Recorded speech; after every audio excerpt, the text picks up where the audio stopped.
না, আলহামদুলিল্লাহ স্টার্টটা আমাদের খুবই ভালো হয়েছে।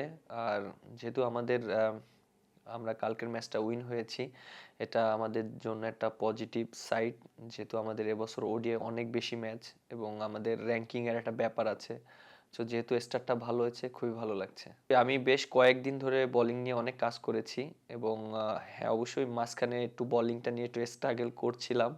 বাট কোথায় আমার ইমপ্রুভ করতে হবে সেটা আমি খুব ভালো করেই জানি। সেটা নিয়ে আমি কাজ করেছি এবং বিসিএলেও ২টা ম্যাচ খেলেছি। ওখানেও সেটা নিয়ে কাজ করার চেষ্টা করেছি এবং আলহামদুলিল্লাহ কালকে বোলিংটা আমার জন্য অনেক বেশি কন্ট্রোল ছিল এবং বলের লাইন লেন্থটা খুব ভালো জায়গায় ছিল এবং উইকেটটা অনেক ভালো উইকেট ছিল।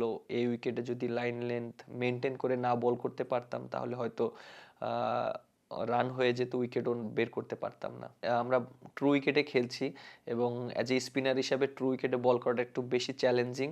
আর আমার কাছে মনে হয় যে আমি যদি অবশ্যই ভালো জায়গায় বল করতে পারি, লাইন লেন্থ দুইটাই ট্রাই করতে পারি, আমার কাছে মনে হয় যে সাকসেস হওয়ার চান্সটা বেশি থাকবে।